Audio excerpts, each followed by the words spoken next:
I'm Jeremy Cooper, and today I'll be discussing the identification and validity of the converse, inverse, and contrapositive of a conditional statement. The most common ways of altering a conditional statement are by taking its converse, inverse, or contrapositive.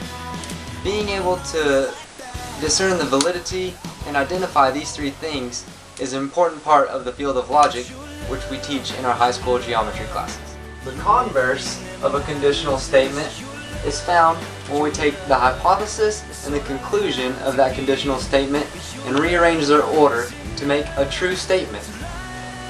For instance, if we had a statement in which if event P is true, then event Q is false, the converse of this statement would be if event Q is false, then event P is true.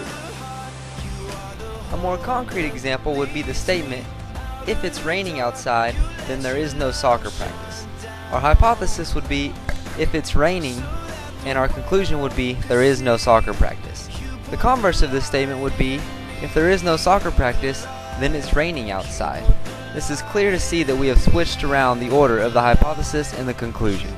The inverse of a conditional statement is when we leave the hypothesis and the conclusion in the same order but take their negation or opposite. For instance, in the statement, if P is true, then Q is false, the inverse would be, if P is false, then Q is true. It's important to note that unlike the converse, the inverse statement is not always valid or true. To look at a more concrete example of inverse, let's again look at the statement, if it's raining outside, then there is no soccer practice. By taking the negation of the hypothesis and the conclusion, we are left with, if it's not raining outside, then we will have soccer practice. This is clearly the inverse of our conditional statement. The contrapositive of a conditional statement can be remembered as a combination of the converse and the inverse. In order to find the contrapositive of a conditional statement, we first take the converse and then the inverse of that resulting statement. For instance, for the statement, if P is true, then Q is false, we would first take the converse, which leaves us with, if Q is false, then P is true, and then taking the inverse of that resulting statement, we have, if Q is true, then P is false. So the contrapositive of if P is true, then Q is false is if Q is true, then P is false.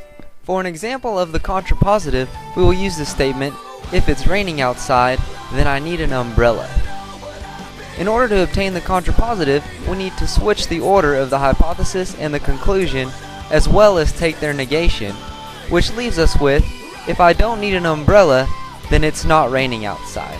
This is the contrapositive of our initial conditional statement. The converse, inverse, and contrapositive of a conditional statement are great tools in the field of reasoning and serve as a good basis for which we can expand further into the study of mathematical logic. To reference back to this video or other videos on different geometry topics, you can visit my content area video blog at 10thgradegeometry-jeremy.blogspot.org.